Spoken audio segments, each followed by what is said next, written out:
محفل کے اندر قوالوں پر اور قوالن پر پیسے لٹانا ہو کیمرے میں آنے کے لیے تو پھر ہزاروں لٹا دیں گے. اور ماں دوا کو مانگ رہی ہو کہے گی بڑھیا بڈھی کب تک تمہاری دوا کا میں بوجھ اٹھاتا رہوں, دوسرے بچے نہیں تمہارے, ان سے نہیں مانگتی. یہ حال ہے. آپ کیا سمجھتے ہو؟ مسجد بنانے سے زیادہ ثواب, مدرسہ بنانے سے زیادہ ثواب, حج کرنے سے زیادہ ثواب اگر کسی پہ خرچ کرنے میں ملتا ہے تو ماں باپ پہ خرچ کرنے میں ملتا ہے. ہماری دولت کا سب سے زیادہ کوئی حقدار ہے ہمارے ماں باپ ہے. اور آج دوستوں پہ خرچ کرنے کے لیے دل بڑا, سسرال والوں پہ خرچ کرنے کے لیے دل بڑا, ادھر ادھر خرچ کرنے کے لیے دل بڑا.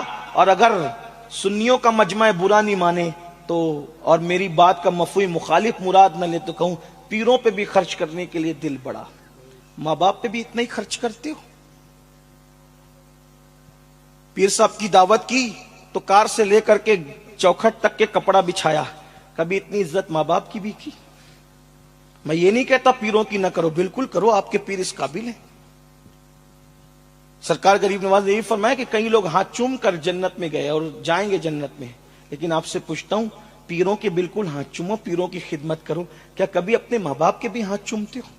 انہیں چلا چلا کر ڈانٹ کے بٹھانے والوں کیا سمجھتے ہو غریب نواز کیا فرماتے؟ سنو, غریب نواز فرماتے ہیں ایک بندہ قیامت کے دن آئے گا, پہاڑوں جیسی نیکیاں لے کر آئے گا. جب اس کی نیکیاں میزان پہ رکھی جائے گی تو نیکیوں کا پلڑا بھاری ہوگا. وہ خوش ہو رہا ہوگا کہ میری نیکیوں سے نیکیوں کا پلڑا بھاری ہو گیا. اتنے میں ایک چھوٹا سا کاغذ کا ٹکڑا گناہ کے پلڑے میں گرے گا اور گناہ کا پلڑا بھاری ہوگا, نیکیوں کا پلڑا ہلکا ہو جائے گا. حکم ہوگا اس کو منہ کے بل گھسیٹتے ہوئے جہنم میں لے جاؤ. جس وقت اسے جہنم میں منہ کے بل گھسیٹتے ہوئے لے جا رہے ہوں گے وہ کہے گا جہنم میں تو جا رہا ہوں لیکن مجھے یہ راز تو بتا دیا جائے, یہ کاغذ کے چھوٹے سے ٹکڑے پر آخر کیا لکھا ہوا تھا جس نے میری ساری زندگی میں کی نیکی کا پلڑا ہلکا کر دیا, پہاڑوں جیسی نیکیوں کو ہلکا کر دیا, بے اوقت کر دیا میری نیکیوں کو. اس چھوٹے سے کاغذ کے ٹکڑے میں لکھا کیا تھا؟ تو جواب آئے گا بندے تو نے ایک مرتبہ اپنی ماں سے یا اپنے باپ سے چلا کر بلند آواز سے بات کی تھی, یہ چلانے کی نحوست لکھی تھی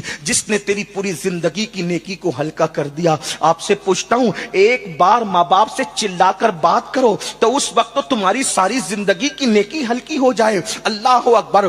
بیوی کے بہکاوے میں آ کر, کسی اور کے بہکاوے میں آ کر, ماں باپ کو گھر سے نکالنے والوں, سسرال میں جا کر کے بسنے والوں, جب ماں باپ تمہارے جوان تھے اور تم بچے تھے تو ہر کہتا تھا میری امی میرے ابا, میری امی میرے ابا, اور جب تم جوان ہو گئے ہو تو ایک دوسرے سے کہتے ہو تو دوا نہیں لاتا کیا تیرا باپ نہیں ہے, تو کھانا نہیں کھلاتا کیا تیرا باپ نہیں ہے. بچپن میں میرے ماں باپ کہتے تھے اور